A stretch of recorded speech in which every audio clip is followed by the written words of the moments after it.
Well, Ebusia FM Makwaba Edeba APTV AP Radio 105.7 AP Sports is born. I'm Raso as a good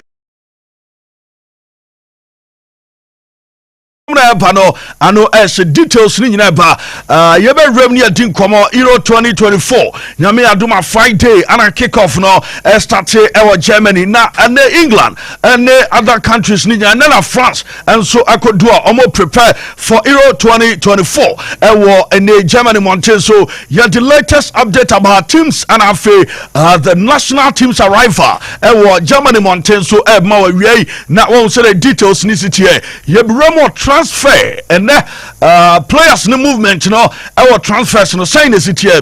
Manchester United coach Eric Ten Hag maintaining as a manager Apo Jumate ama Manchester United emo details ni nyina yeve eba na afro se nyoma ebesi akọ Chelsea player ban ana Chelsea HAC Michael Olise make se do no akọ animu yepa ehon sam ha yede eba nsam woni de ka obi ayabo anu yede bebe room the World Cup qualifiers Africa enom game se course Black Stars enra yedim komo bedre yebesa to aso ene day na ye club issues games so Ghana Premier League no onsam yanso yedim komo na so no nsam we ne de account bi ayabo na ye de eba join live on Facebook APTVGH live on Facebook na odo adwenkyerem aba ye wia YouTube no so ya juma APTVGH live on YouTube and also streams no anamua and also oba na for join ya obechimi de adwenkyerem for na afia kan bi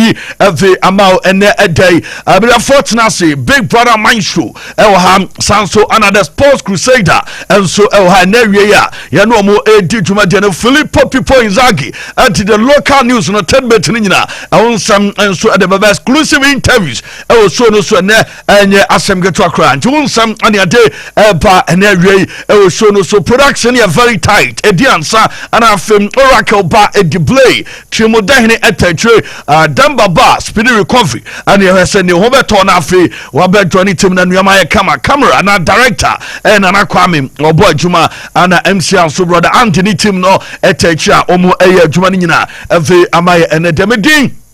The Capo the Supremo the Successman Kumo latest update in no yeah wajuma edi ama APSPORTS and the area yatnasenomiansa non sian ya sorry free kunya so 3 hours and Johnny and Afi yadim nkomo yatnase area say ya the APSPORTS pick of the day eba hashtag APSPORTS on Facebook and on X na odiabana fi yadim komo every found APSPORTS pick of the day yebusasa which of these African countries performance was surprising in the World Cup qualifier. Was Sudan, Omo Ebomode, 2 matches, Omo boy, coach James Kosiapia, the Super Green Eagles of Nigeria, Omo Amoshi, World Cup qualifiers here, 2 matches here, no Ekoso, and after Rwanda, and the Black Stars of Ghana, and the Comoros, Club Bay, and as a national team bay, and the performance, no, not surprising. A positive and negatives in yenim kome na hwese na nuama enso esitie because ye try say and nyame aduma next year and ye be continue the African World Cup qualifiers no na nuama akokama na mom die bowie ye no uhuni say yenim komo and awie APSPORTS so na hwese na nuama ebesi akọ na ya sabe amakoma infie watching the show live from Gospel Oak Barbering Shop inside Amakom. Good evening, say bibi abakore ya sabe ene enwumre yanso ya da asese ne wa joining show no live on Facebook. Kwame Amponsa was said the success man, you are brightening the airwaves. Thank you for this show. APSPORTS no size. I wish my darling wife Dr. Reggie a speedy recovery. Okay, yeah, we send na fi one ton of pa. Ana ne kunsu kojo chrome watching you live couple. We are boss who made us pa. Sebi biabo dear just Lord. Jekum or say CR7 is the goat. Oh wow. Was started debate, you know. Then I what do we everlasting or say couple APSPORTS is loud here inside for change. So please kindly wish my lovely friend Queenstown Ketia happy birthday. I really love it. Yeah, we should happy birthday, Amauyipa. Asante Solomon said, Ghana Black Stars did amazing. Next time, a very good job weekendy, and I say weekdays, ya Juma, Womu Etia, Yenuanum Central African Republic, and Mali. Tiodo Watwinche, Ebebana Fias Tracking can be the amount. Qualify say boy, country bena ne performance, a surprise we pa. Yenim komo na ewe sere nuama ensum esitie joining live on Facebook APTVGH nafi yemfa ehonsem ensomo na yehu sere nuama ABC akọ Big Brother atnase sanso na the Sports Crusader atnase yedin komo ewo pick of the day no na afi rem na ewe sere nuama ABC akọ ede afa pa enye asemgeto akra Big Brother Manshu mame nko no na afi me mana kwaba na yentwetwe nkomo wi na afi Crusader enso abem na afi odena adwenche aba on the pick of the day. Niama said Niama and so AC at Big Brother. Say we have a code here. Couple, Yankopo Nadom. Good. Oh, Nami Adum be I find. Oh yes, in Cantia no Muzuma Bo. Oh yes. We added them. Say Jumano. You dance so Hanum. That is it. Above 4 say in Astray, another 2 APTV, AP radio. Na baby Sukumo, Kumasi Memoni. That's it. Now, for now, over any lineups here, the Abbey on World Cup qualifies our Africa, Oshe, Sudan, Ghana, Comoros, any Nigeria. Umu results no na performance no man surprise opa. Surprise no say the one yard there na the wire there. Do ya there impressive one there one yard there. Na now reason ko be ya there ankoyi. Ni nyina no it will take you by a surprise. It's quite obvious. Say Sudan, Nigeria, Rwanda, Ghana, and Comoros. Yeah.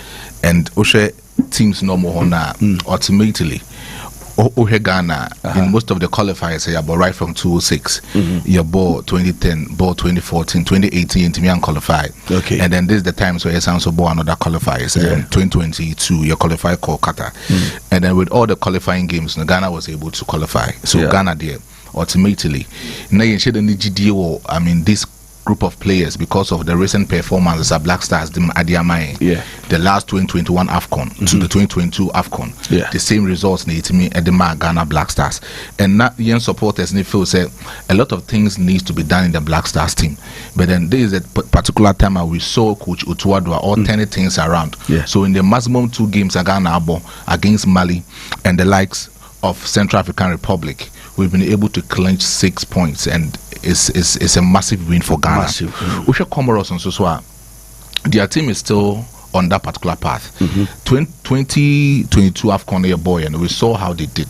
They did very well, beating Ghana in even the 2021 AFCON. Omukrampo ensure say I don't a referee cross and so upon match at the Spencer. Na it tells you say omo squad no omo aye that particular squad right from 2010 and omo share here this particular project. It's omo project and they have that kind of players in terms of familiarization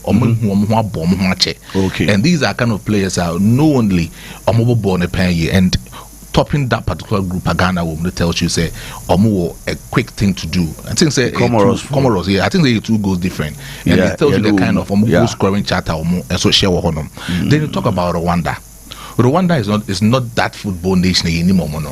Most of the things Rwanda invested very well almost tourist attraction. It's a name so going to the European clubs Arsenal but who visit Rwanda PhD visit to Rwanda but when it comes to basketball and other sports now Rwanda for that particular country now it's all called in Africa see about the basketball competition now most of things Rwanda but when it comes to football I so relax but I think so right now the Kagame as a president wants to invest all other things winya for Rwanda into the football and I think so the investment started from the project or no say way back in 2006 or Tonobo as a Rwanda project since Rwanda qualifying Fanko AFCON even with the World Cup qualifiers he will make sure say things will be Rwanda and so Rwanda top omu group and Nigeria cramp it tells you say this Rwanda team is just superb on that particular front. And then you talk about Sudan.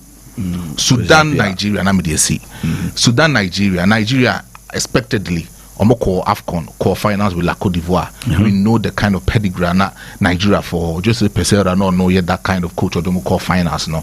Your bo AFCON you know to me resign and then Nigeria, Finidi George into me for Nigeria and get that kind of thing. More good quality in that players, but I'm surprised about the kind of tactics Finidi George Eddie Wooden for Nigeria, and that is the problem. And in the even Quebec AFCON in the recent performances, no more qualifiers, no cramp. There are some certain piece of difficulties. Kakra or no to be winning matches but Nigeria at this particular moment in time, you use a Nigeria bet top or more group no, and to me I'm banasa baby Nigeria dano. To me, surprisingly, Team Ananka Misusu and competing me aye was Nigeria, but Antimi and Koya from Nigeria. And then you talk about Sudan, Coach Kwesi Appiah, Mayele Appiah. Yeah. Boss, we know that kind of trouble that Sudan country name. Yeah. War the kind of battle or move as a country. Yeah. And the only source of entertainment, the only source of hope a bit to me, I'm a Sudan country and I say population are coming up together is the only sports. And I think Kwesi Appiah is using this as a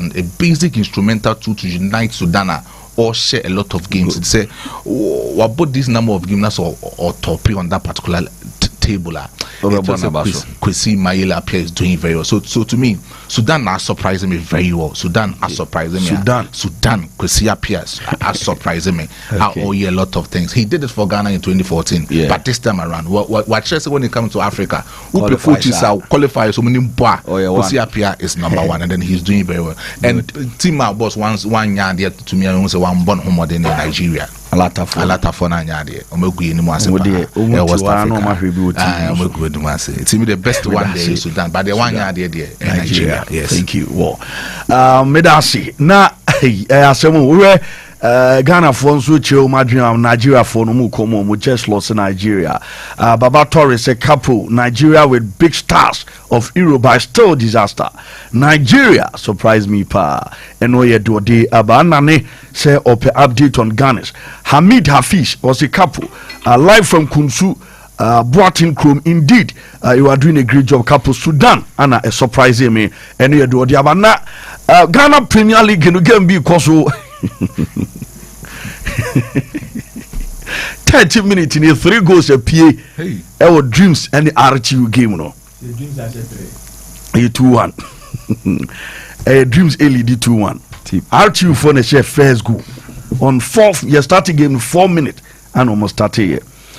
She go no 7th minute and our dreams at here and in the 11th Baturi about to go no count the ya ball 17 minutes game no 2-1 elho what the beba so later na you know mami pick of the day no na ini no nkomo kakra Gabo unze pick of the day na okano teams our ball mudin Ghana, Comoros, Sudan, Nigeria and Rwanda. These are the teams. And unze you can't be surprised but me my team in 2 foots your negative surprise and the positive surprise. Unze we bet me surprise but surprise not the man no positive uti adi di akwa ya ade pa o and we bet me so ayi ade bia we yem bet me ahwama we bet na so badwene ho as ti se nipa we pa bet me ayesei and your friends okuku seku no so in the Nigeria de ne ye okuku seku no Nigeria for what you say wo hwe bra o ma bona o te in the Nigeria with all the stars ni nyina no o bet me ahwie sei in the Nigeria de o peti mo ma surprise me pa it is Nigeria o ma surprise me negatively na mo den because all your team na equita o mu ne ball no mo bona emfa ho ba bia o poor tactics and the stars almost stars with need say Cabo poor tactics and the trimude e ka ho no de call final sa trimude by after the final no okay unze omo an expect say AFCON we come be yade sa o into the moment on be yade o AFCON no omadwan yo mo say they are there omadu meanwhile they are not there omani na say AFCON no mo de mo betima ba be so ani sa nti omo be bo AFCON na a farmer almost and the moon say, oh, they are up there. Almost have back to the days the Super Green Eagles, no. Into a muko game as a do baby, our multi underestimate opponents kakra. And right after the AFCON, was Sabashe Ghana. Who's the first game after the AFCON? Only Ghana and a boy. Yeah. And was share Ghana. Or share Ghana way na Mali ko share no.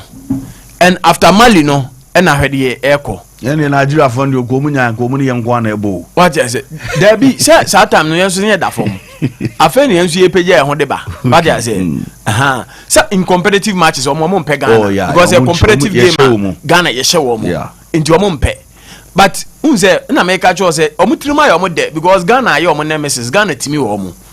Na wakwa akọbọ AFCON do final owie ye na wabechi Ghana hye na so wadwembe say eh team we say we are up there eno kra kan no mo confirm fini the judge so wonya adwuma no because omo game omo ne Ghana ebebo no obetra bench o hye am so ene ye adwuma ne nko ena Mali de ma omo wie ya omo kọbọ South Africa omo antimi anhye akọbọ Benin no nso no omo antimi ansa anhye ho enum no so for Nigeria omo ama me yema sheme because of the stars ekuta omo but omo efe no Sudan and ama the positive surprise because who expected say Sudan betimi achoke the fit no mo choke no obi anwene say Sudan betimi edru ba bi omo dri especially at the time there's no football in Sudan but they are also doing something no say no omo campion players no.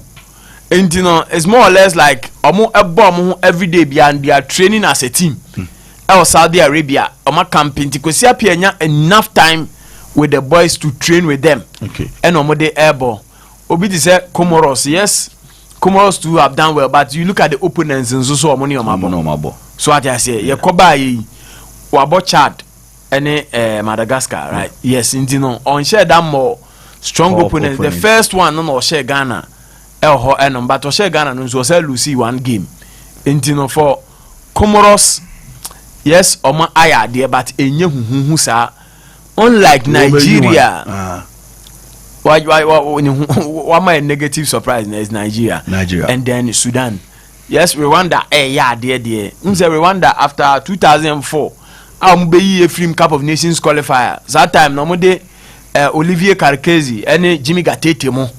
Eba be yi free mu ahanoma omo e de call AFCON no ye share dem hu Rwanda biem but they are doing well this time but you know no e Sudan e na ma the positive surprise but Nigeria there ade no ma ye na mama nipa e machine pa because nobody expected say Nigeria betimi aye de o ma ye performance o mo de ama ye David Nigeria for hu okay. Me de omo na omo surprise me pa o kan ni na aboma omo me ma sheme because the kind of performance omo done any players ekuta omo ne de okay matepa merase alata ya o omo se ego na tu the Super Green Eagle no omo se ego na tu we dey obi dey boa bonata bunu anchi ama ego na yem ayi bakawe ayi omonyom no walele no oga who clip the wings of the eagle ego ne dey ayra so obi a clipping the wing no ntu ndimi ntu Super Green Eagle for countries like Sierra Leone can't tell Goliath for David like Nigeria top alata oga for yenchamo omo Naija my emre me say Cup of Nations ye free mu na Victor Boniface o started secretary o tweety sa Ghana must go back ni bebrebe woman be a son bebre ezamoko Ghana must go so good afternoon Nigeria must go good afternoon my name is Miracle from Yamfo Miracle that's a V Power Van Persie Jr. APSPORTS is airborne at Atonsu Monaco and the whole MIM community league the whole MIM community inside Lakeside. Update on Chelsea transfer. Okay, greetings to me and no Usu Boateng. Okay, Evandes inside Asisiriwa Mango down. Honorable Baroski and Kwajolewa inside Asafo.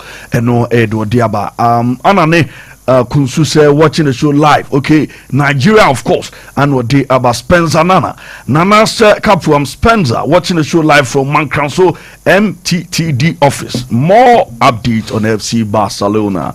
Okay, the Barcelona news. Ebeba na yede wonsem ama nemum Ghana league no so yani wo pa exact game no enso bi league no so ana sa match no mo bo no say is a dream say fight relegation no it's a dream team shall be free relegation zone I don't want to be man yeah be 2-1 now 2-1 now but RTU there we hwe me RTU lineup now because there were earlier reports just say RTU players no yes say omonko intino onko fa Utrecht players and I'm the call. The pesa report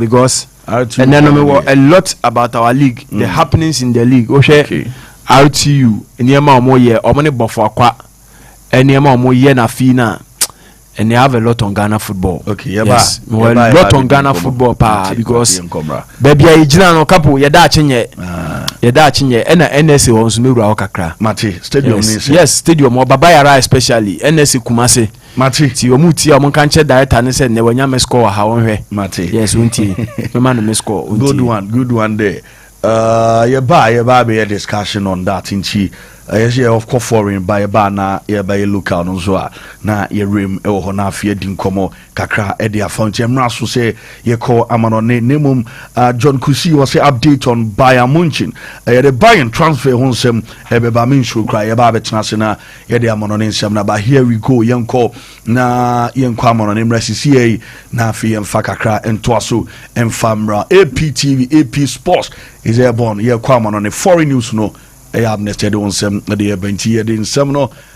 It was so at the amount now, you keep the fire burning at the amount of here we go. Here we go. No, brother, it's here we go. Zappa Costa! Lookman! Atalanta strike first on the big night! Header from Adri. Lookman's onto it. Adamola Lookman! Oh, that's a gem of a goal! What a sweet finish!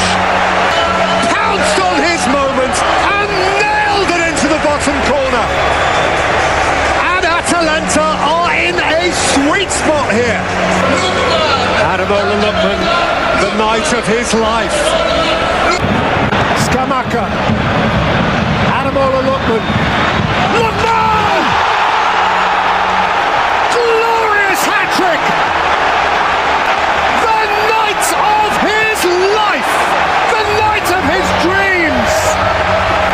He makes history! So see come on in after the latest no FM Bama Mbappe ni start any come on the presentation in Yami Adoma was Santiago Bernabeu on the 16th of July and omode date na banti Madrid for no ebepa Mbappe I want to my July 16th and no Kylian Mbappe and you didn't SMP FM ba Jose Mourinho and you atuda Vini Jr. and a deserve Ballon d'Or enti se Yami Adom na se to abana onu Jose Mourinho ni vote no abekwa ma Vini Jr. and no Jose Mourinho and some of the atuda Don Carlo Ancelotti report am Banisan Kwamana Koso between Ancelotti and Nacho na ninyina ne say Ancelotti I inform Nacho say Nacho no Nkabeya enkwahwe na afi on stay na bibia so anye kama na mo yasi player na dwen ho odwen say ene obeste e Madrid and as on stay all 3 weeks or the ebe decide in the future our Real Madrid boboko no eno Nacho and you didn't simply ever but Nacho discussions no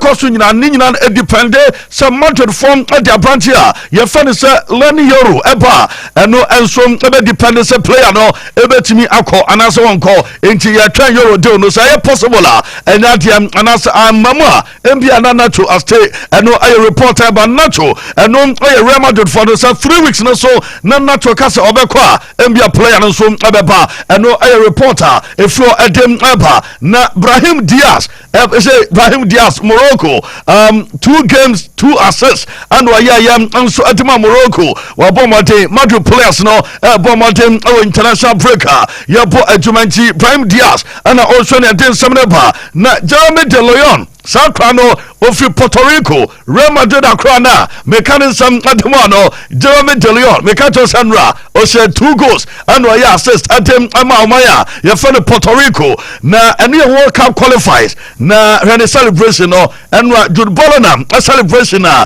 ana branch fa Jeremy De Leon eye obian insam enso akira se ne ono eye celebration of Jude Bellingham and no eye report fra branch ya fa Jeremy De Leon player and ama Madrid o sia kan ne mai eye Puerto Rico and no eye report aba Adagula Turkey ono nso adu Germany mama ne picture no na yeni nkomo no eye Turkey and national team no movie Adagula enso Hollandia yade ensem ne pede bo kobo adwuma eze ama Turkey no eye akraba ko a Madrid for ewagide oni mu ye pa and yade no nsem pi eze maba na Julian Nagelsmann eye coach na se Euro 2024 no wrestle nnuama si kwa yatem sa oye bibi na ene yedin koma kakra American enso American no ebe replace player aye friend say Pavlovic ninjam aye pro player na pro enti reporter bansa squad no infections are boy nanya and injury some ni adomoka na say oye out of squad and erem and Germany team no and Julian Nagelsmann and them and somewhere to draw ya and somebody play ba akrana ya fa na Adagula no unim sam Real Madrid last game omo ball the UEFA Champions League no our London I know against Dortmund what date no agune boot what date no agune boot no kama enti wo se boot ni bia kind of Champions League final our London and no Adagula and they didn't sempi afeba Manchester United Man Bobo kono mania pray Manchester United woman Ten Hag and upon me catch was my meeting na meeting is somebody retaining no woman kobon hopo sombe pamono woman can sembe pray Manchester United Sergeant Radcliffe and the bosses ni omoko shai efa papa hopo omo bon hopo say woman ebetane kwan woman de Mauricio Pochettino and Asembia and Thomas Tuchel and ababa be adwuma no adama Manchester United nemo omo tenasia wo say omo ye mistake enti eso mo sane ne kasa enti nkomo no ekoso wono ehwese ni obeste na obo adwuma adama Manchester United and no reporter ba womo eso mo ne be hia biam na afi womo enter negotiation na ono wa extending the deal no ama Manchester United and no Eric Ten Hag and they didn't send Peter Mami Buffon and Roberto Baggio legends in me no name omashia empenifo me no emrebi atwam ewo Italian national team no na enya asemeto akra Buffon ne Buffon asesa Roberto Baggio womu ana onsho mu a yete ensem ne Peter omashia omo the support ma Italian national team no ewo Eurosam omo eko no ayede ba Benjamin Sesko Benjamin best RB Leipzig you can one some be NHL Enra Benjamin Sesko it's a reporter ban say the new contract no one answer assign till 2029 and opo adwuma ama club you finish the RB Leipzig and no a reporter by Nico Williams akra report a lot club ebo boko no Nico ni nyane Inaki na akra no Barcelona na metis office and parmekatro eso ko Premier League no ma womo dem office be braba krawe ho womo peno makacho say Chelsea and then other clubs Arsenal ni teams ni be pray Nico Williams na Nico no already said do no city Nico Williams are rejected office ni nyina wo Barcelona and abo na makacho said this year the about Barcelona ebetimi at the offer akọ for Nico Williams no or try Barca said this summer Barca ntimi ama obetwa next year and no Nico Williams reported from Danilo Pereira atuda say Ronaldo the best we are seeing now Ronaldo and the best we are see Danilo Pereira and them Sansemo to Ronaldo the teammate no and them and the Sansemo pa we do France national team na we want to fly to mum kono fano bra na ye nko o makotu dem omo kono mame abra na France national team no enam ewiema omo do mani che Germany na ne omo Euros no nyame eya adoma eno ensom abaso eno eya France national team way eya Mbappe mo dan timer omo et flight ma omo echo eni. On est bon, merci. Super.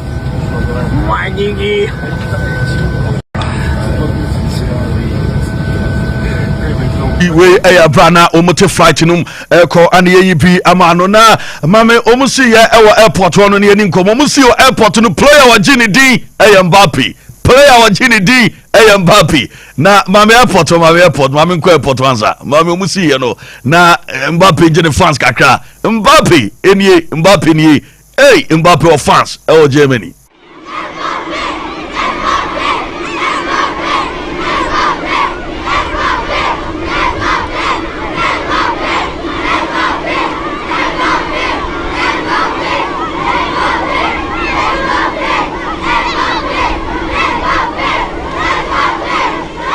Mbappe tough Mbappe odi Mbappe super player and I always say nyama kama your videos no bebre mama different than next video na yanko yanim na yanim komo ene France national team no so do medu ya no enuama so esikwa this time boys na si Dembele yes o masi bibia kama omalande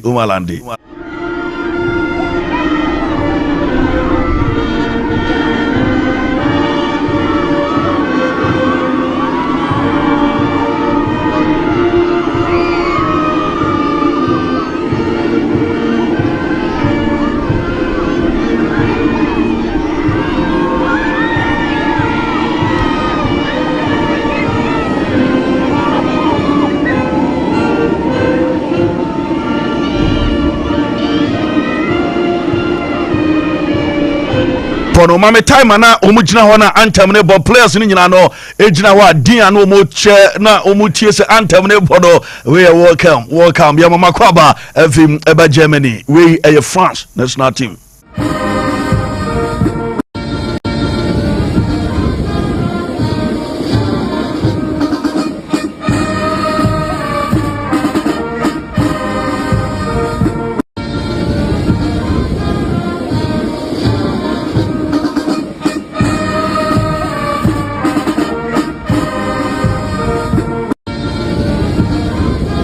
France national team no my videos in flow yanko yanim na yehwe omo ball anthem ni we na so omo conform bus na omo movie mama abra na team bus no kono eno so nya se meto manfo dimrika di France bus na chi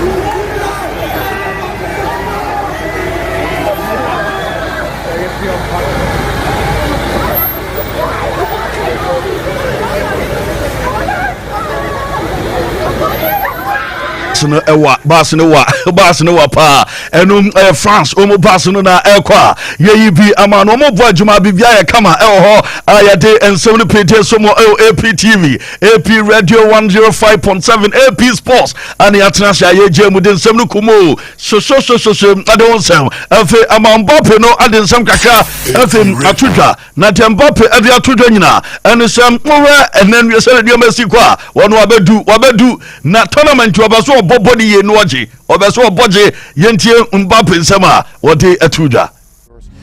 Because all the team are very strong, we can see the group that we have. It's like something crazy, but we are ready for that. It's going to be an amazing experience for sure. Another opportunity to write the history of my country, so I'm going to be ready. And of course it's going to be really difficult. Everybody know how tough it is to win the Euros, because all the team are very strong, we can see the group that we have. It's like something crazy, but we are ready for that. Are you embracing that title as favourites? I want to win the Euros, I have to be honest. I won the World Cup, I won the National League. That's the only one that missed me with the national team after I did everything with the national team, and I really want to win this. My first competition as captain, so it's really important for me, and it's always important for the country, and we want them to be proud of us. How much do you take motivation from the World Cup final in Qatar? I think we have to move forward. Of course, we were hurt to see that you're close to something, close to the back-to-back, something amazing, something history. Everybody loved the game, exception us. We didn't allow that, but it's part of the game. It's part of the game. Now, when I watch the video of the game, I watch with the smile because it's part of the history, and we know what we have to do if we go again in the final. We have to play all the game and have reaction, you know. But there is a long way to go to the final of the Euros, and we have to be focused first on the group, and after it's going to be another tournament. Do you have that appreciation that you were part? That was without doubt one of the greatest matches, if not the greatest ever World Cup final. Do you take some pleasure from that? It's difficult. It's difficult, I think, because I understand that everybody understands that Euro. You talk Midasi, Mbappe de some incommodate, Mbappe incommodate.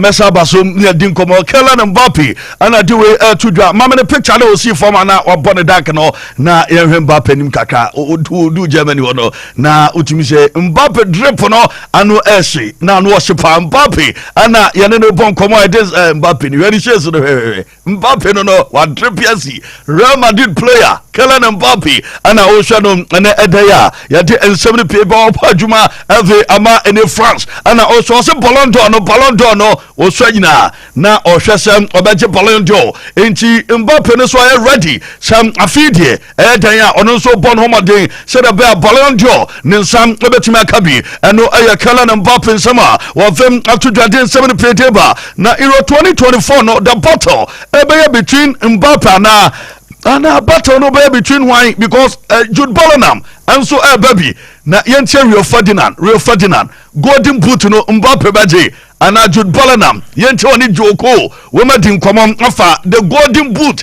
one the best star boy our this Euros. Agree or disagree? Disagree. Who are you going with then? Harry Kane. Can you believe that? I can see it. Mate, I disagree. I'm going with Harry Kane. Just imagine. It's written, isn't it? It's written. It's one of these things. You know what I mean? You're going against a man who scored a hat-trick in the World Cup final. I know. I can't believe it. He's brilliant. We watch him. The acceleration, the speed. but Harry's having some season. Yeah. I just think it's written. Harry Kane, an Englishman, to lift it in Berlin. Kylian Mbappe will win the Golden Boot. Agree or disagree? Disagree. Who are you going with then? Harry Kane. Can you believe that? No, Joko no Rio Ferdinand and Omocho Madrim. Ebi se Joko Chaza Hurricane. Ebetimi afa Rio Ferdinand so China drain. The Golden Boot the all winning this year. Euro 2024 Germany. And reporter by Hoselu. And the atuda Mbappe icon. Mbappe Real Madrid now about one day. O can legends are. O de Mbappe.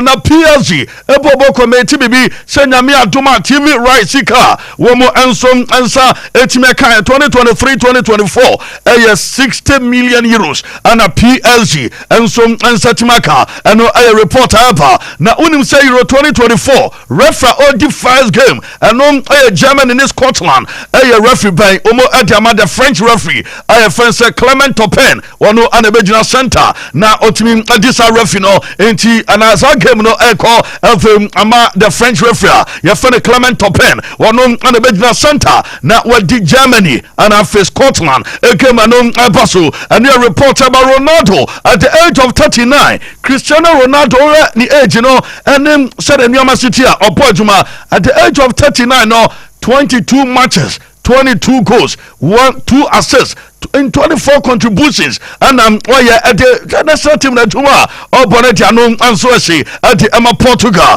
Now Osam and Ronaldo, Juma Open and what the name of Yamia Tuma, Yansam can message be and as information view of Portugal, Womo a camp, essay, Namia Duma Thursday, and Womo and some between Yamia Dumachana and Womo Domani, Ebeche Germany, and your Portugal national team no Nam Udu Alter Grintoa and some 20 back who are paying on some Abuajuma. Fan Edu Aguari na Edu Agari edin sam kakra tudwa wosim apprentice fan say ne Ronaldo no yaka Ballon d'Or na Ronaldo at the Portugal ewini Euros na Ronaldo be wini Ballon d'Or Ronaldo obeje Ballon d'Or no sam of the Portugal ko wini Euros na obe wini Ballon d'Or one ne yadwe one sam 20 ne yadwe sam Ronaldo fa Euros na yemfa Ballon d'Or man na sam Messi so ko fa Copa America ya be ne day enom edo adiaba Jose Mourinho mame the new coach in town, Jose added the prediction about in Euros. No, Jose predicted country obey winning Euro 2024.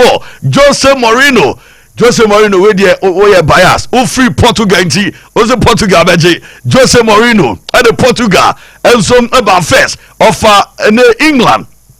So more about runners up. Only the second now to the country's radio now top scorer. One about or say Hurricane and about the best player ever come on Jude Bellingham. Yentie Jose Mourinho Sama or the Tudor. Portugal. Runner up. England. Jose, time for your Euro 24 predictions. Who are your winners? Portugal. Runner up. England. Surprise package. Surprise team is anyone outside Portugal, France and England, because I think these three are the favorites. So for me, anyone that comes outside these three, even countries with status like Germany or whatever, anyone outside these three, for me... Golden Boot. Golden Boot, Harry. Player of the tournament? Jude Bellingham. And last but not least, Ballon d'Or this year. Who is your favourite to win? I think Vinicius. Jose, time for your Euro 24. Jose Mourinho being the coach for Fenerbahce, Bobo Kono Dini. Ono achana day, and you Jose Mourinho adre. Only Jose adre, and only Jose Mourinho and ya drafa diabra. Na ye kan one Euros no, and diaba na mame young player. Why the baby young player of the tournament? We were boys here moko tournament na.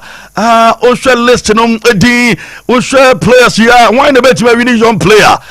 And also ebedim koma kakra evim afaw na ya resele nnuama ebesi akọ na ohia Jude Bellingham ewom yawo Xavi Simons ewom yawo Jamal Musiala Lamine Yamal ono nso ewom ana ubenya ne Kamavinga womu na why now Jesus obetima young player team na that way players no homodi Jude Bellingham tournament ni be wie no Lamine Yamal Edward Kamavinga nam Xavi Simons over players na Osha why na betima wini young player of the tournament and na fi ho eba na unim say ene shere Newman City kono Ronaldo no omo ko tournament ni nyina Ronaldo we players no mo kona Ronaldo age no 39 na all strikers no mo kona Ronaldo this year was goals etem omo nyina na Ronaldo no wapo adwuma Osha Mbappe na Osha Hurricane Ronaldo 57 and this year was Mbappe adiano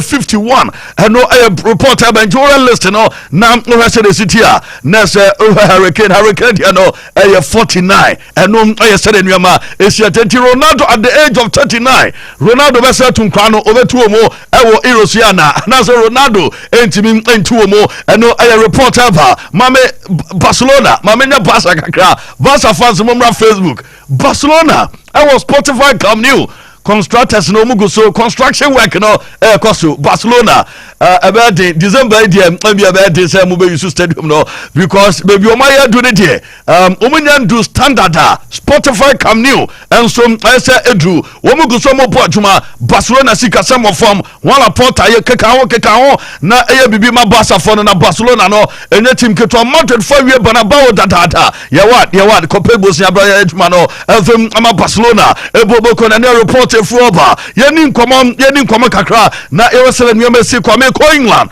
na England na yeni nkomo ni nyina ne se odu England training na eno ekoso ne day ya podwuma e England na we day 2 England team wo mo training na training na ekwaso no mo boadjuma we England squad no said almost training no anu the Hurricane and boys no ana eba no obehu boys ni nyina ense omo etimi training kama boadjuma ema bibia ya kama evem ema England and national team na no report about training no enso ekwaso boys ni bi training ebi entimi an training good news and some and look show etimi training and a reporter ebanti o training na ekwaso no obehu say look show epia bo ni bi opia bi enso our pitch no so yet and some of her pitch no her color no edaso broni de bi obe broni o pitch na de beto to de no a utimi sa profo no ko mani bebre na ene John Stones and yet no panos on mesu training and then a new reporter for John Stones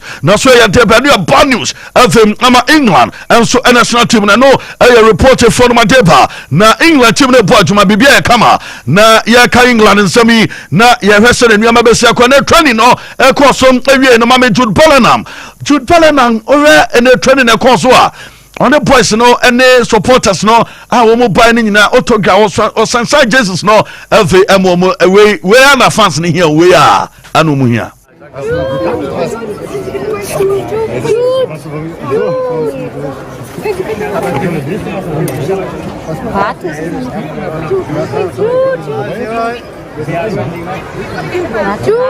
Hör auf jetzt. Wollen wir nochmal raus?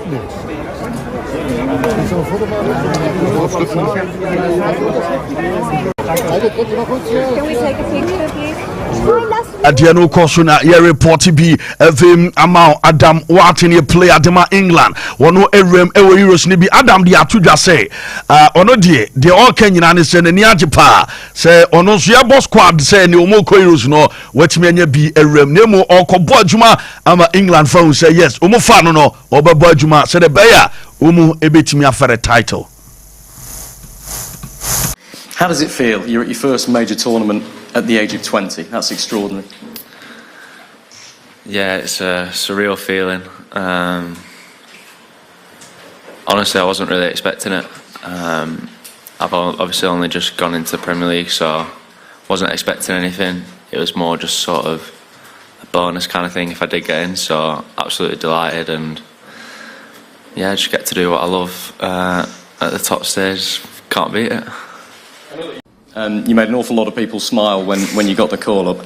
How does it feel? You're at your first major tournament at the age of 20. That's extraordinary. I know at the age of 20, Uremuno said a feeling no AC Etienne or Cowan, some also call camp no player back or one or camp for Declan Rice, Akrano, say Brano Abwani pa, Ama, Oceania Mabri, and so if Finho, our camp, Yentin Sama, what it would. Bearing in mind you could potentially partner him in midfield. Yeah, I've spoke to Declan.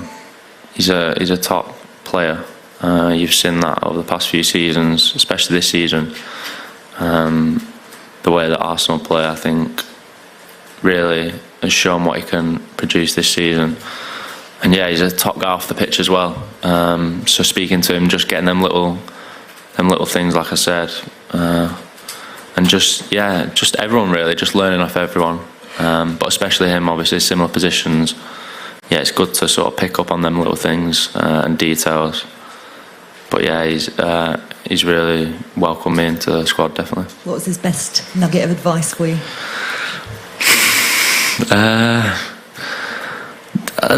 There's none in particular I can that spring to mind, but just even if it's like body positioning, when the ball's in a certain position, or even like bits of communication, stuff like that.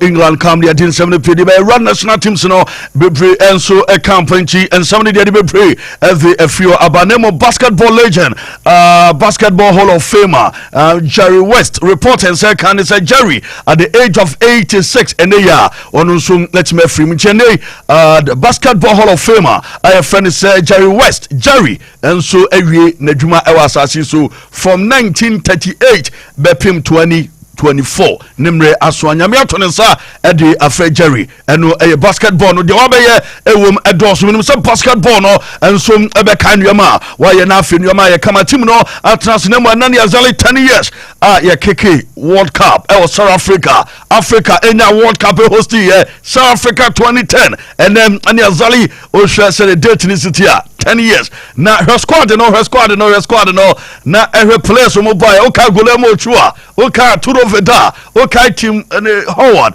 and afem players in the doors mo do Michael Essien Luis Suarez and Tony Cruz Omodoso Miroslav Klose Samuel Lato and Thibaut Courtois no ka ho o players na Diego Gordon na Demiref ya Toure ni ya Toure home and Vincent company ni no Galogi Buffon Demiref ni da Diego Forlan mama listen to you Vafasa rolling view mame listen to Popoba James Rodriguez, Ronaldo Lukaku, Javier Mascherano, Didier Drogba, Edison Cavani, Guillermo Ochoa, Arturo Vidal, Elso Eje Michael Essien, Antoine Griezmann, Heung-min Son, Diego Forlan, players in the air, Diemiren Finida, Diego Forlan. Akwawi, Diego Forlan. So I don't know both free kick we say no. Yani Uruguay for no. Diego Forlan. Forlan pa de ode Ghana ama South Africa oni ni nua Luis Suarez na min sham no nya mo kese pa e wo de mo heye kisi nya ya sem ni ki akoya nim e wo eni World Cup mu yi pa nti omu nie we mu stars anu omu wom nie Michael Essien Dantam Pogba na nyezi kra Drogba nom jejomu na so den senior man Marcelo num nyina Rooney jam baby Jata Samojan listen no anu chi pa meba mabeda fa di hu komo kakra na ya kai South Africa kakra bi na fi yakoye nim TM boss was a couple you be TM da waka chikra osika backup G say couple good day we're watching you live from Kuwait good job keep it up England and a be winning yate just Lord Jakum said Jude Bellingham benya John player Abubakar was a good afternoon couple Ronaldo for Bolando Portugal for Cab Jude Bellingham for young player my name is Pogba from Afugoso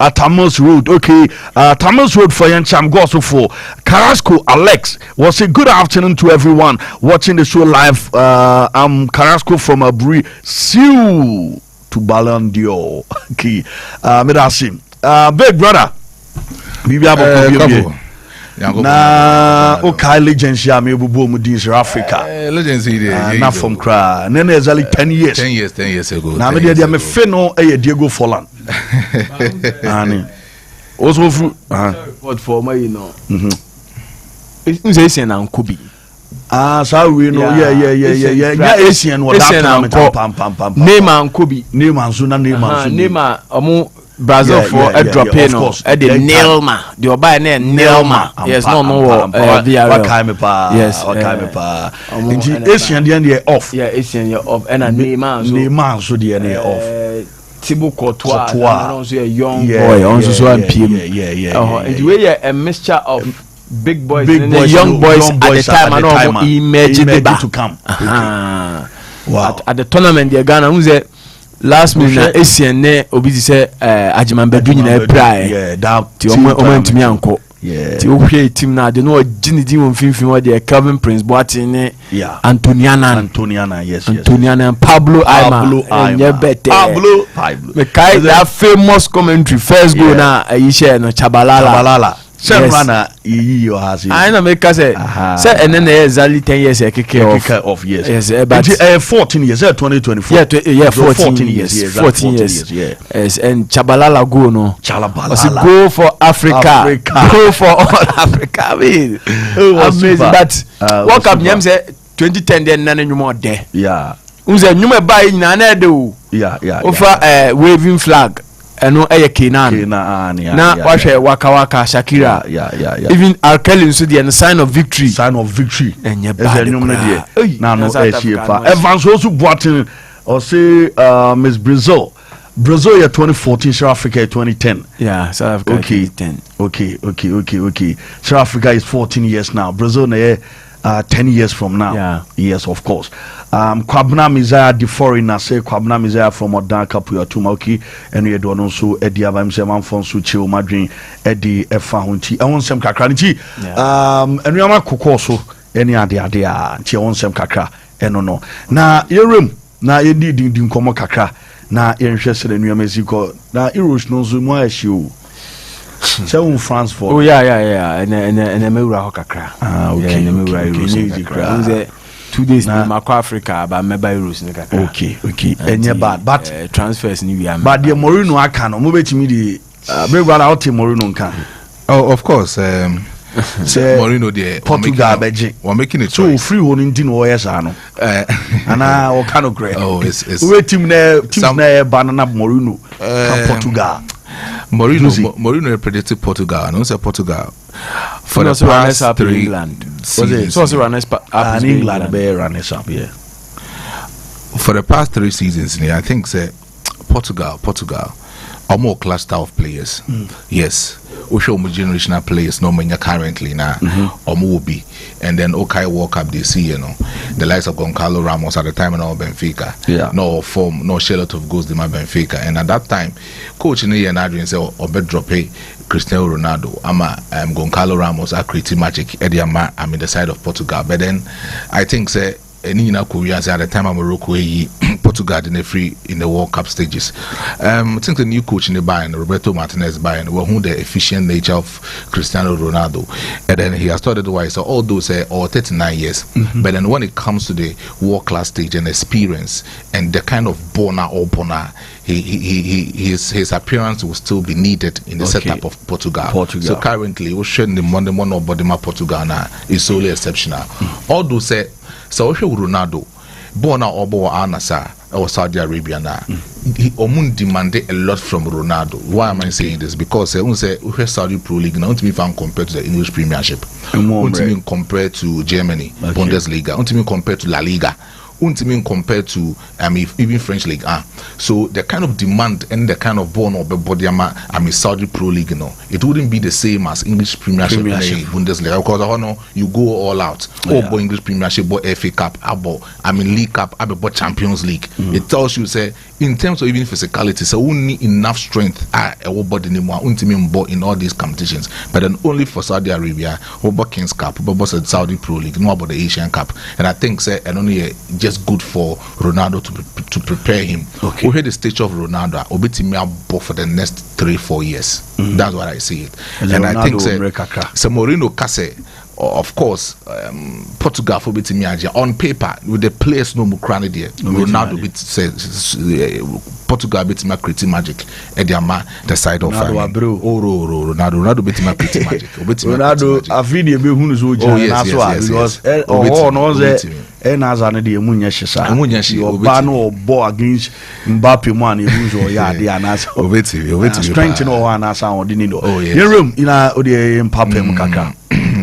Mami Remu Manchester United for so and then come up with Brenabe for Manchester United about because of say new development I shall say or Manchester United. Ningina say Enra board need to mishi but he can't catch or say so Manchester United Mankasa board now in watching me you were the sporting director and I say more for the sporting activities of Manchester United. Nipo down on air Sergeant Ratcliffe. Also down no the Ineos Company Limited now or better shares in Manchester United no. The other ones also share for the commercial sales and value of Manchester United. Papa friend say the Glazers family almost share for Manchester United or that side okay. Then we meeting there course the same but they can't catch us say na Jason Wilcox any papa say Sergeant Ratcliffe na ntoka kakra do mo because of say intawanta we be na da ho anon pese omma Eric Ten Hag echo Wilcox pese Eric Ten Hag etna Sergeant Ratcliffe nso pese Eric Ten Hag echo that's antawanta one down no board meeting no mo share ni na no ni na ko say in a seasonal review also mo reviewed Eric Ten Hag the niama why the Manchester United no o meet na so apam no and so meet na so am maintaining no as the new head coach for Manchester United na boss enran command the course no Ineos for no makacho so more 27.5% oh Manchester United or mo shareholding group name okay it is sir ni na kwa ko deep Glazers family no ho Glazers ne de omo pese papa friend say Eric Ten Hag etwas to Manchester United almost say Eric Ten Hag and twice from Manchester United. Jason Walkers it take the side of the Glazed family. And a cock surgeon Ratcliffe on Kwan. It was no quality decision no intimate bomber Manchester United in quite anymore. It's now also Ojitum, not Eric Ten Hag. And so maintaining Eric Ten Hag as the new head coach at Manchester United. It's to say the Eric Ten Hag no. And now they so free Manchester United ako. Enra and Commander Roberto De Zerbi and surgeon Ratcliffe aiding in and it to be collapse. It will collapse 5:30 p.m. Boy, I can't side you collapse here because in Commander Banner say Eric Ten Hag no meeting maintain Eric Ten Hag Manchester United. Until it was some banter between Sergeant Ratcliffe and Jason Walkers no. Ometima solve some issue no board meeting and no more. It is some meeting also no. I'm maintaining Eric Ten Hag so on a new head coach at Manchester United. Sesia me no say on person extended the contract at the side of Eric Ten Hag. 2 years contract no more Eric Ten Hag so meet me I extended the amano. It's in the numeric extension they cost so meet my extended contract no edema Eric Ten Hag to say the Eric Ten Hag and Sempane call them Eric Ten Hag honum na boss sort na enkomo ba ko enso na e ho say Eric Ten Hag na nkase munu no no mutimi confirm so no be head coach them the side of Manchester United no no catch company forces so no to also the Manchester United yeah and obenya some particular strikers be leading the attacking line of Manchester United. It's Enra or the 3 players spend the 2 jadema Manchester for board no. Okay. Or the 3 players meeting as no or the 3 players in the 2 jademo. Ivan Toney eka ho. Usina kind ma Brentford. Okay. Brentford eka ho. Jonathan David isina kind ma Lille League anim ono so ka ho. And Joshua Zexi. Sa player na AC Milan for din the chi bebre no Bologna no.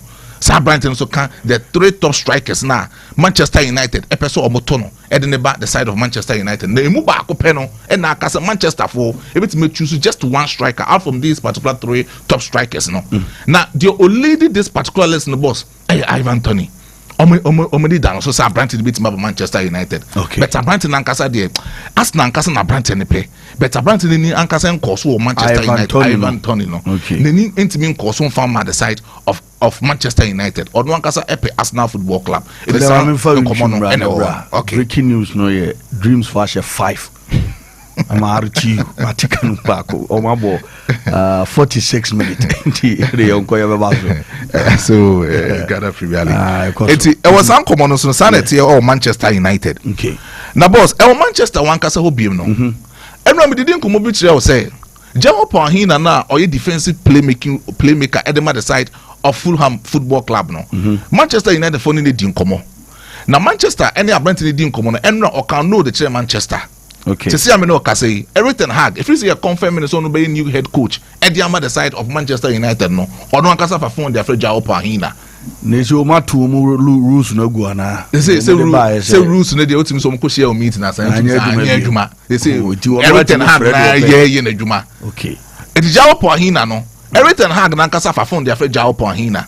Enkomo na ekomu say Pahina no still na waka know that Eric Ten Hag because the same no kasa no Bayern Munich phone penny for no almost about 40 million euros na ko Fulham for akwa say Abrante meet me anymore I'm not Bayern Munich Football Club na. Okay. So Eric Ten Hag Jao Pahina or far from Fred Jao Pahina no waka know that Eric Ten Hag it is uncommon so wa e koso e Manchester United but me from ni e Real Madrid Football Club boss enra enen komo bi ebe to dwa kakra Antonio Rudiger center back at the Real Madrid Football Club. Okay. En komo e koso ne say o matete say anasa for more Saudi Pro League me person this kakese pa ebe to Abrante defense Antonio Rudiger boss sikani modu sika Saudi investment fund for no ahihia to so mo be fa Antonio Rudiger no 18 million euros a year no mo be fa Antonio Rudiger san komo ne koso but abra call ne course no na Antonio Rudiger e wo camp German camp o mo fa from friend Abrante na nkasa G2 mo say enya de so beba Saudi Pro League mo say ya onu ankasa no obeso otokos no si na kan Edma Real Madrid Football Club it is see no so mo your Madrid so mo be fan na ko Saudi Pro League na enya de say bit my possible boss en command course wa pe na Junior Calafat far from Antonio Rudiger ebusa say sem no yekoso no say na emu ankasa sitie Antonio Rudiger deny report so no onye na so be free Real Madrid Football Club ono as we stand now or you're committed to Real Madrid it's a day ni mu ade obetime extend even the contract at the Real Madrid Football Club Rudiger stay at Real Madrid na some back up or pan say Nacho Fernandez but so captain Real Madrid no the contract extension e be or kakra And no make sure say Brandon na Jatum person or extend the contract with Real Madrid because Madrid for nankasa the contract extension no amane say or extend it but Brandon no for pen NC so okay yeni euro so wo ho no on so person obi see akan ma Real Madrid so natural to be in the final decision eba Madrid for penny for no okacho mo say on to aso fam ma Real Madrid football club yeni euro betima ba Real Madrid okay en come wo ho no so natural to me and decide on one in the future in the next 3 days yeni euro Junior Calafat betima block that particular deal no edema Real Madrid football club international yes betima block that deal no the other side of Real Madrid football club amasa I mean deal no it's my eminent e wo honum na e wo Madrid for ankasa so ye boss and then come wo Madrid pa Madrid ankasa so ye no boss Florian Mendy left back the side of Real Madrid football club Madrid akacha Florian Mendy say so nya deal that's a deal a good manner on free club in the Monko. Okay. Almost so nya deal na deal a good at the manner on free club in the Monko because Alfonso Davies deal no boss or maybe we answer. Alfonso Davies deal no about Real Madrid no or maybe say Alfonso Davies ba no babo as a left full back at the Real Madrid. Now for long Monday omuntimi promising say obetima command starting 11 next season Don Carlo Ancelotti in the setup mo. It's on one Sonia football club. That's a club that's a deal near good uncle. All those in next season 2025. The contract may expire with June next season 2025. But so a particular deal na say a yemana on free club the Munko. It's for long Monday no. Say Real Madrid open up say Obia football club be a person better for long Monday biano. But better for long Monday if only free Real Madrid football club name. Boss, other good agents have found their friend Don Carlo Ancelotti. What's the client no?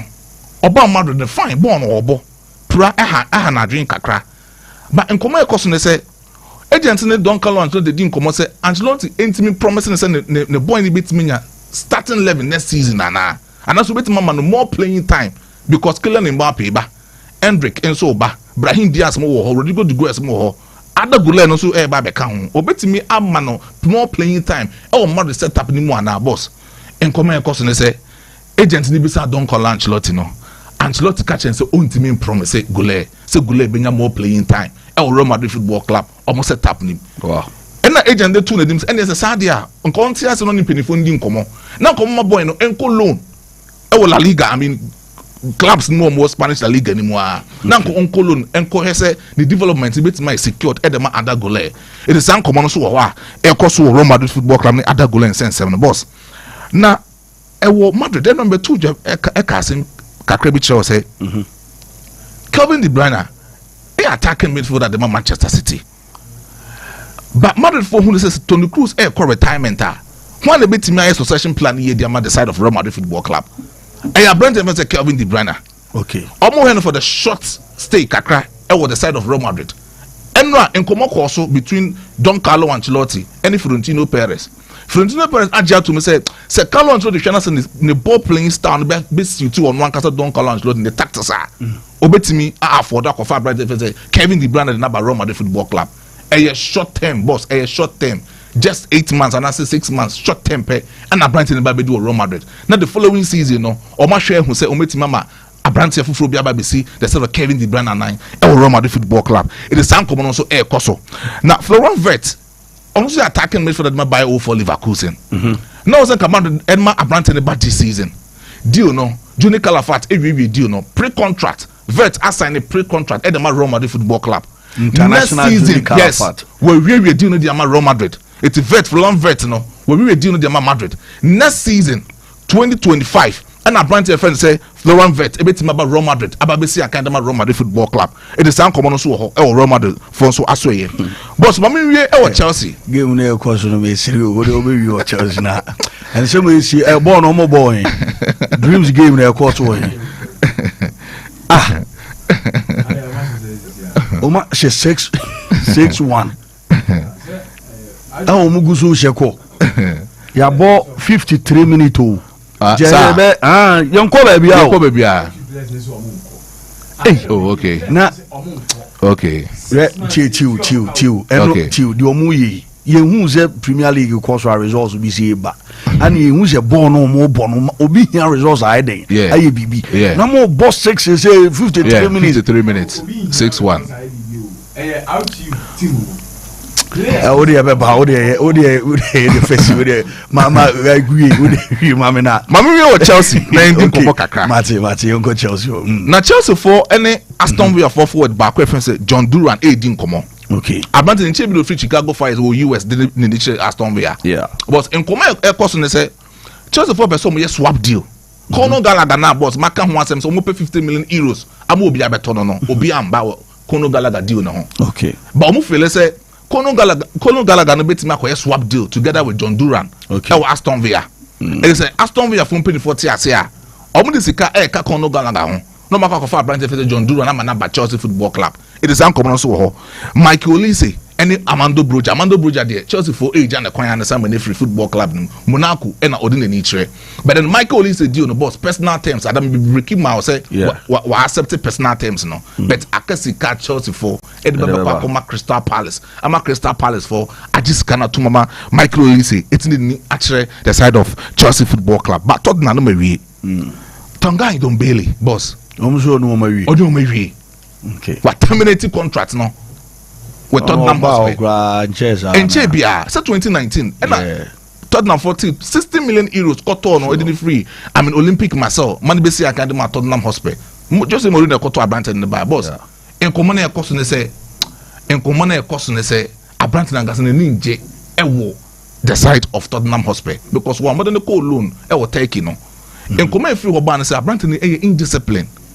The dietitian man of diet plans only so Abrante in the so and from one kasa no only the okay third enough or you're inconsistent in terms of say original packs no bobo no or you're tactically indisciplined and then papa fence Tonga in Dombele it's a real no kasa then levy and Abrante no we deal no or my terminate contract no it's Abrante to say no or you free but in the actually any other football club to the boss man fence here but I see big brother no young corner in komo Crusader so far the break we are bebe fee because they fear de and some of kokoso match no beba be one now mo need team amon sign also kobo ezo bo ho nanu se nanu ya na Ibrahim Amakomo muske send them ka interview mo so mo nyeskanti ye di awon de aba se me ka jo say tender bro for match ado about nothing kusi hwe till 56 minutes 6-1 serious okruma at your club RTU or papa at your club I was liquidating wa go into administration Oniska yenye serious Oniska the yearly yenye serious okruma yenkwa mo no nimra na omo boy ye be wi na ye be 10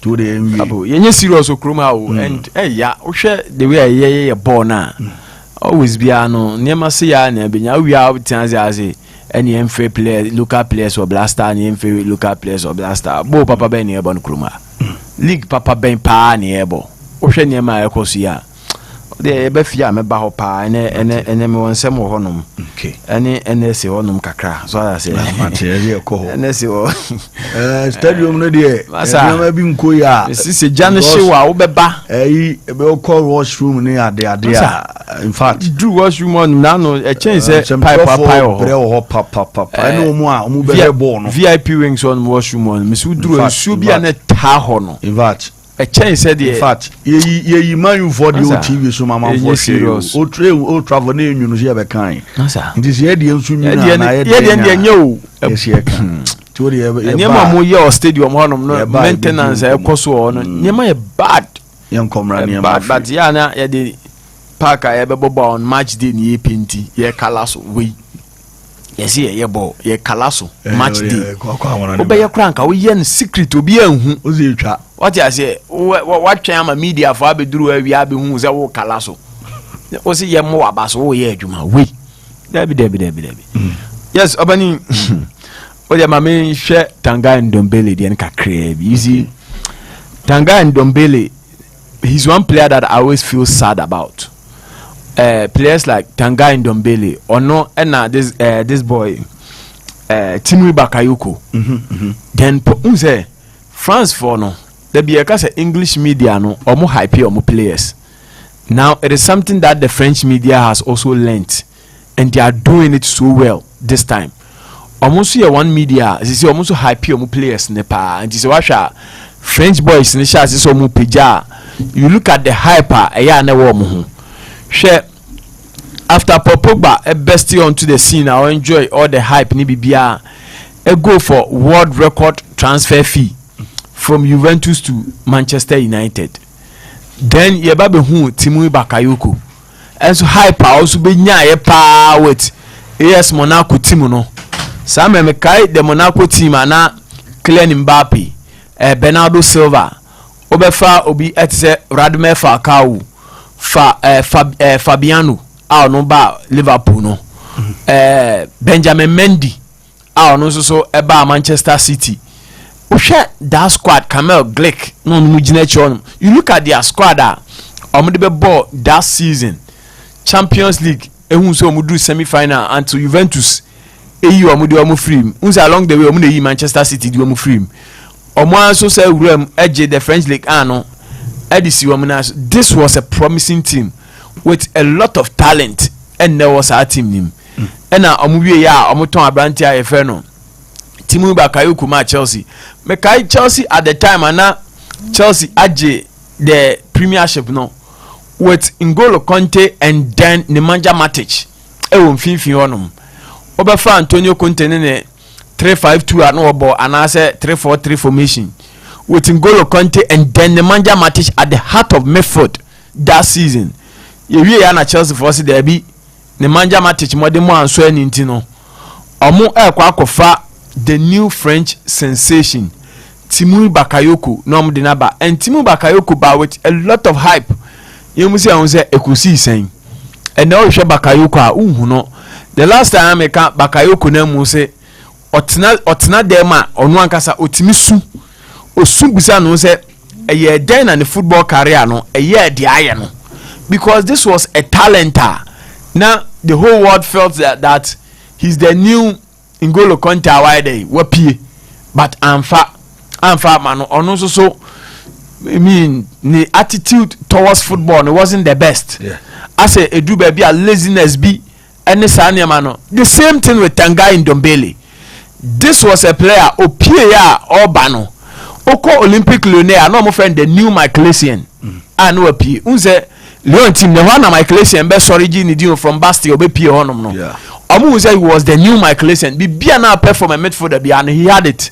Unse otimi bo as a defensive midfielder, destructive midfielder otimi bo as box to box at the man.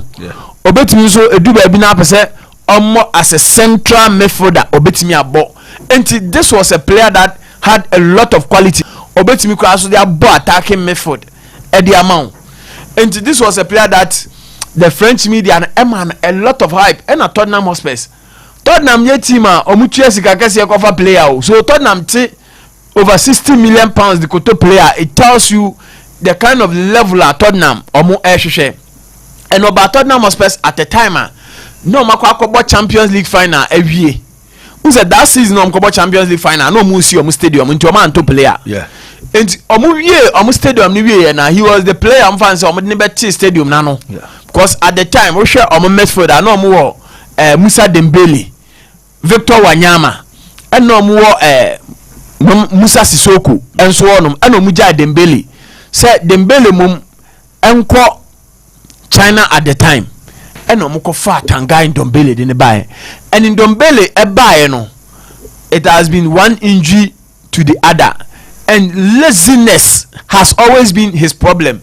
Me kai pa the COVID season no eno na unse COVID ni gina mu pa na no mo se eni kwan se nipa nya contact no Jose Mourinho sa me no na ye coach for Tottenham Hotspur unse eye Pochettino ne to no eno mo pam Pochettino na Mourinho buy but Mourinho felt that this is a good player, this is a talent that is wasting away me mpene ena COVID time okwo ne wo fie ko fa ne se ye nkoye training dini ko training ma ehun ko ban se ma ewie kra fine come a Jose Mourinho say we breaching COVID protocols because wako ne fie at the time any kwan say okoho no and it tells you that this was a player that Tottenham Hotspur and even coaches say by now no more a lot of confidence in him but Oshana the least chance bia na obepu bia no I bloated no I kese unse Ndombele na nkasa mu no or stature but on keeping the body ni for Ronaldo Gina Onum, look at Cristiano Ronaldo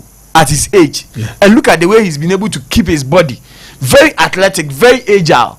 But Osha Tangaya, it has always been as a Trimudel like a Dasika attitude be hazard this season. So Galatasaray Edu baby Galamaj Day squad mem. In the middle of the season, Ombe terminating the loan deal, no say go back to Tottenham Hotspur. And it looks like it is becoming an attitude for the French boys in recent times. Anthony Martial, this was a player who had a lot of hype, and then Martial Manchester terminating the contract, and then contract we come man renewal. Is a Martial ni team fa Timu Bakayoko, and all Bakayoko are and the Bakayoko ira fa this boy Ankasan so. Edu baby we semben yadamu eyi hype omudi ma womo chese Florent Thauvin hype onyaye from the early years any ho niema as a French media no masua saade no. And then you look at the hype obi say Kolomwani enjoy hype pa but modern mono any level and then the hype no nyepe Kolomwani hype kuta no enyepe Ocean Brady Bakola mu the way mu see hype or money. It is something that the French media no omotimi asua, but boys no they need to learn first. Na English boys na na the anything sa omo sha say omo enjoy hype na do baby abon say omayira omo kosoro nhu ombiem. But looks like as they say no the French boys no and as ade na ekọ nipa ba akọ me I always comment na busuafo no Kylian Mbappe. Okay, yemfa bibia nto nchen edu baby aso Mbappe wo egos and in the PSG dressing room, Messi ni name amu krano, Kylian Mbappe mi mani metrisu omuade ni, but Kylian Mbappe still he's keeping his form, he's still keeping the fire blazing. Ode yede ekonanim obetimi aka niam abeka about Kylian Mbappe hu bia, but the training and the modern one there he has always been positive about it. Obedina patience, he shows a positive attitude towards the game, and that is what going forward no the other guys they need to learn, because one thing is that talent alone is not enough. Okay, no matter bibia wuye bia no also who say talent alone is never enough. You need to get that positive attitude and mentality. Okay, without that positive attitude and mentality ebia ye kan yedwuma ye Capo ebinum ba ya no munim ye che pa o bebre ho ebi mo ho mo shase no mo level no bia, but no hwe na onye dey unhu no all because of attitude and I mean on self discipline the niema bi bekeka ho na amoa waste away obi say Usman Dembele say I'm sure say see a okọ PSG no and on one kasa atena say hu say no, he needs to change his mentality towards the game, because at Barcelona do baby and now bet say oh Usman Dembele late for training and never kwada abroso etina wa say and then those injuries no ediba okọ PSG or changing the attitude towards the game no say nyaya hu the kind of performance they say or change this season when proud about the entire season injury free, and you know other players must learn that. But Ten Hag at Manchester United and Ten Hag na Orton no kreba ko no say no the powers no no magic be free nsem. After doing the assessment at United for now who said coaches are no more per omo nya omo, and this is a man that watena team nim. Okay, Anya Shwe no he understands the team. Okay, onim the weaknesses and the strength of most of the players are omo team nim, and let's maintain him. But in maintaining him omo imagine say omo man 3-year contract extension no e say what say no the powers ni bebre no e free nsa first na akwa say in terms of transfers ni adi nyina no he was the main guy ono na determine who comes in, who leaves the club, any man say no e kwa je the sporting director and the technical director mono Dan Ashworth mo omo na be take most of the key decisions at United but it is good for United say at least omo be clear that doubt about coaching situation no, because ebasa na ema unya concentration and fan planning. Now Eric Ten Hag knows say ono na etina odum, so plans for pre-season ni bibia no will start being in place, and the waka ho asem say obema a lot of young guys opportunity this time in Tino, so person who the new Kobe Menu ne the new Ganacho mu follow pre-season, and because of say most of the senior guys no so call Euros ne Copa America nintino and Koran be bring chance this time pre-season, And this is a manager watch say when it comes to say structure or juma in a structure he performs. Who say at Ajax no na enyo no na the main man in terms of decision making one eba one e there be it was a structure na obi to say Makova Masmo obefa Edwin van der Sar mo no mo na ye adwuma. So they were making all the decisions and then concentration or pitch. So this time, this is an opportunity for him to prove himself once again. Because this season, the especially in the league and the Champions League, a lot of doubt about. But this time, Omasa reposing confidence in you. Say to us, what it means is that it is an opportunity for you to prove your worth once again. Naturally, say you are a very good coach, and I'm very happy for him. Say okay, Pierre Jumano, but this time was also no expectation a bit different from before. A sound so ever buano in a way because of last season they weren't performing and intino. This season so we into the season expectation in this rugby for United. Who's the last 2 seasons because he won the EFL Cup. A sound so a ball a qualified to the Champions League intino. Last season my expectations cost and we disappointed. This time we're disappointing. The expectations number from. And it is good for him to say obe build it on now or the IABB. But the Euros no.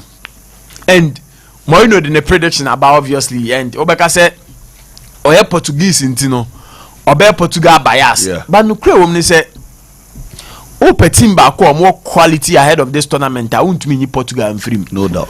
Who's me Makase teams that I'm tipping Portugal, France, England, Germany.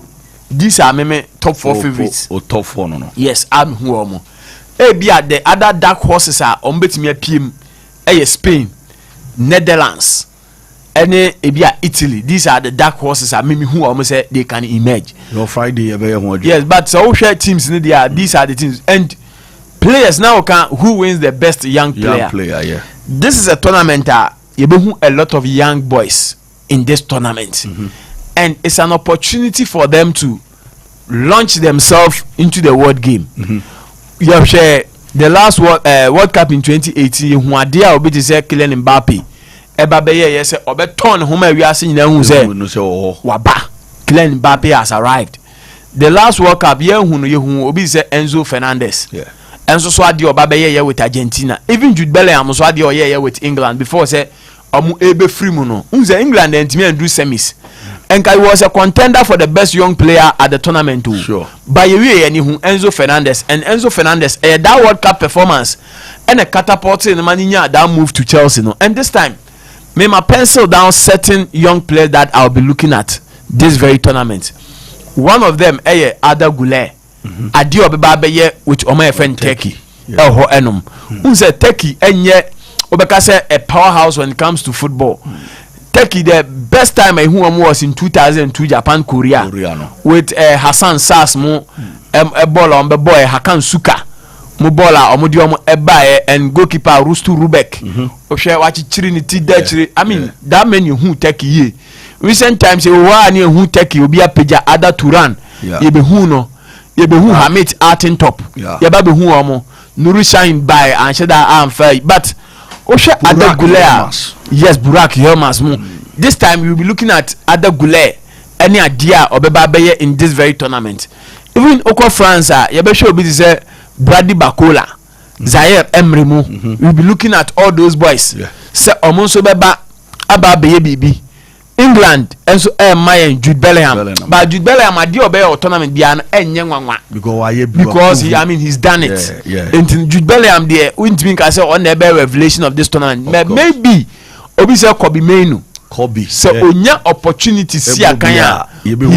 Yes, he can be a revelation at this tournament. Lamine Yamal also for Spain. And also say one of the guys our own boy Nico Williams also will be one of those guys in this very tournament. This is a tournament I was say who the young ones emerging.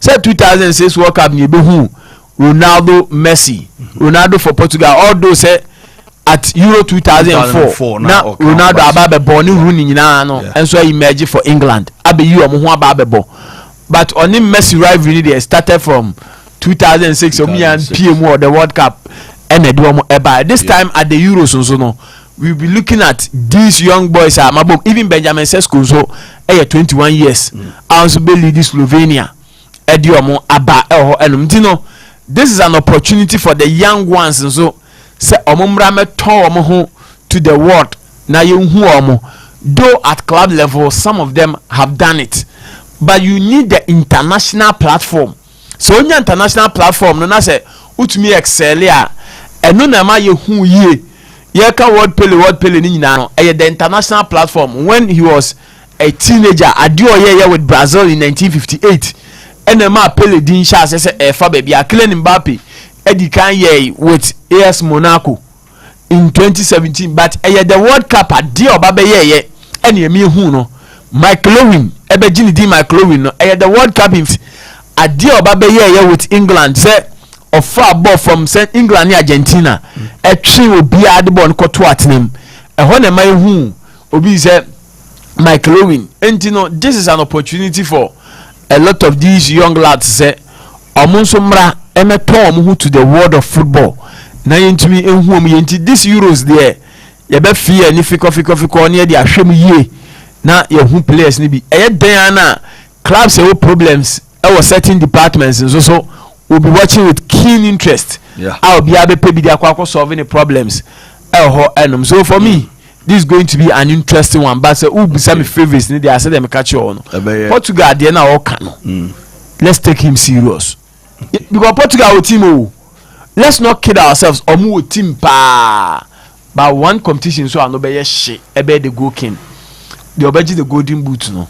Also I know be because Cristiano Ronaldo ba Hurricane ba yes Mbappe ba I mean I know be very tight one. Even Kai Havertz na Germany for bet ebe born force 9 no me yanto ntwe Germany one of the teams are omunya so omu hyewa for one day allow us to come to the studio and do analysis more fire blazing APSPORTS live Tafo California yebemo aba no abechire wadwen kakra why opportunity okay Kwame Amponsa Ozega for this your maestro guy is too much.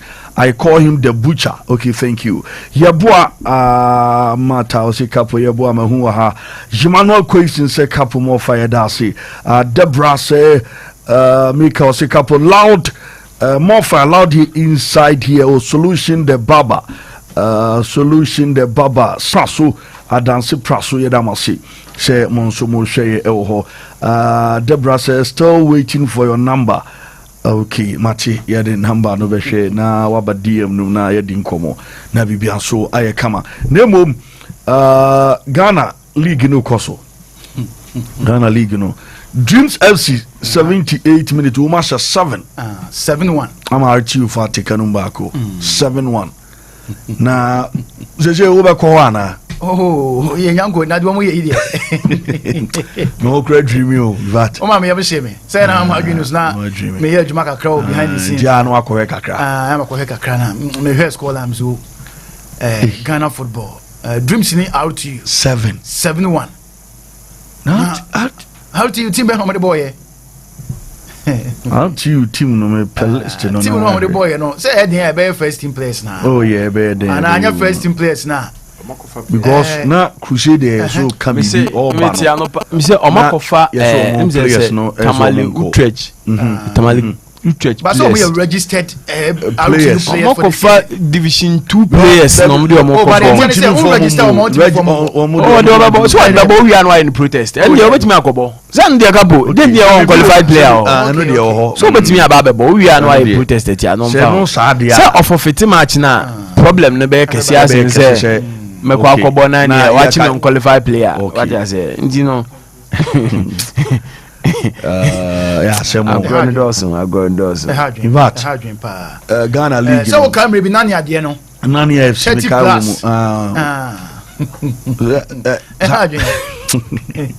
but we no match be 10 Dreams the ono onye bone oh on your game ni no be ma obese Dreams ni problem bia yeah on any problem say we na won to players kana players na boy weak team abadia yankwa omano so na yini nkomo kakra na yehwesere nuema isi ko na enye easy kra o de kwa omano so bra na Yeah, Kabonti, Yane, National Sports Authority, Kumasi Ashanti Region, Air Boss, 18 Komo, Kumasi, Mr. Kwame Bambensa. Opanyakasi, I had about AP Sports, AP on AP TV and AP Radio 105.7, NAA. Yo, Mini Amijimuso. And Yamwakwa, some official Oba and Yanu Komo Wahada, Yane, Madame Party, didn't come the PR, but one Casamono, Mze, Yanu Commodity, once again Yamwakwa. At the Ashanti region. Oh, okay. Nice one. Open because the ancient young free. I'm say Oba and Nche, but our first Black Stars game was on Monday against Central African Republic. Now Black Stars game the preparations yana NSC before such a game because yana ahomboaboa yana enyoma kom dodo na yan hade so far Black Stars game preparations no enyoma ko say Edimau as the boss for the NSA. Eddie Cam, I mean, chair, you know, for me, for a share Mofide, so I mean, chair, my tear for you now. Did you say more you must show the Abra or my Ghana, any Ghana good year? So, besides, the letting me account, I was given a target with my team to make sure, say, you're better prepared a space for the success of the Black Stars team against the Central African Republic. And the best we can say at this moment is that Namiadum target now is paying for the Ministry of Youth and Sports, the National Sports Authority headquarters, and the staff of the Regional Directorate, Ashanti Region. The team deliver our mandate, And Yamu about so on the fixing of the scoreboard because I'm say now we say dream steps in no mobile cup confederations cup now. One issue I buy on board and now acquire the scoreboard.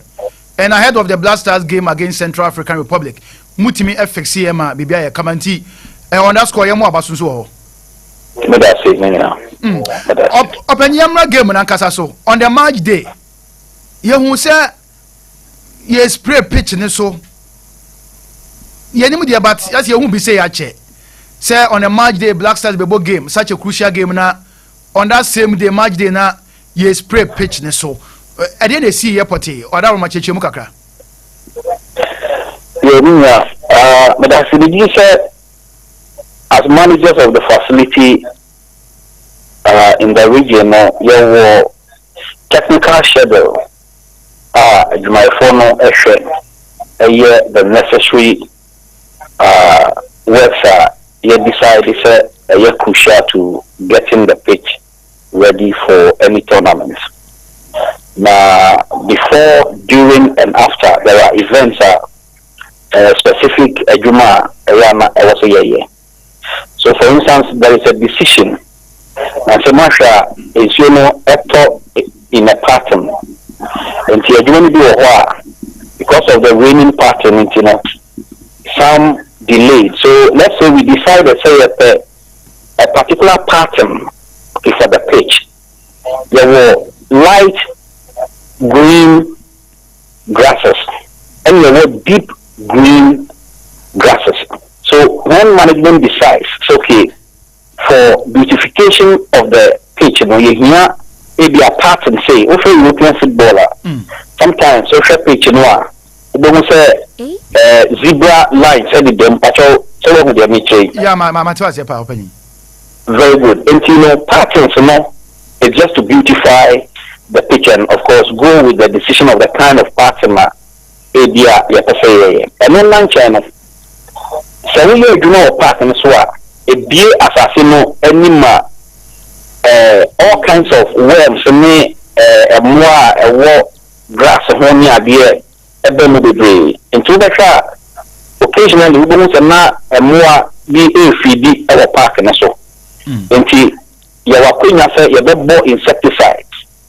Now, actually, a protective pitch, against the influx and also the overtaking of, for instance, media house back with crows, but also in crow. Yeah. A bar bonting a democratic a chance to be a papa Omika cruise for crew retreat in America Kayani a firm pity but only a pity but maybe a fee in the okay, which me a kind. Even on the day of the match, we say close and ADD our park and so. Okay. And it's arguing Emma, your decision say about insecticide spray. A boy someone if he park and so in our home. And the audience to China, there were other activities a coso, especially